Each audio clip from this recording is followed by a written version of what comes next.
Tibia and fibula, people are very scared about these two bones, how to remember the attachments of these bones.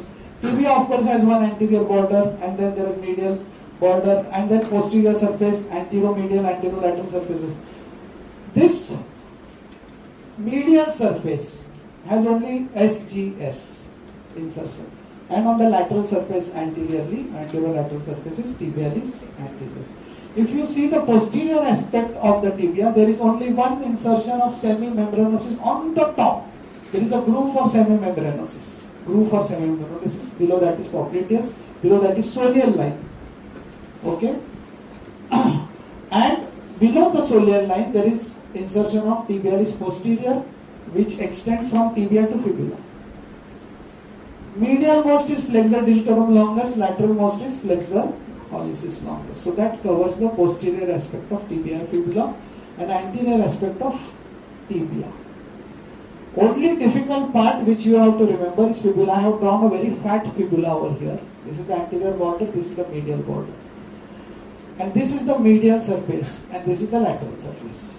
Firstly, let's go to the easiest surface. On the lateral surface is peroneus, longus and brevis. Longus takes origin from upper one-third and posterior half of middle one-third.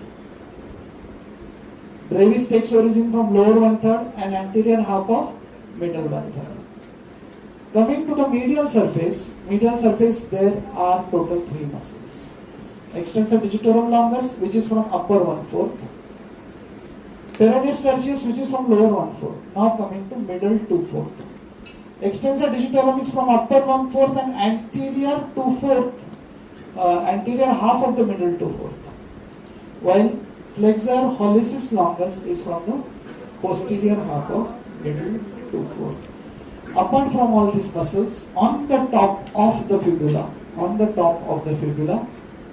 when we hold it in anatomical position, is the insertion of C-shaped insertion of biceps femoris, inside which there is insertion of fibular collateral ligament. Fibula doesn't take part in weight bearing. Okay, not so much. Fibula can be used for bone transplant and all, but ankle joint it does have an important role. It disobeys the law of ossification, which is something which you should know. Thank you.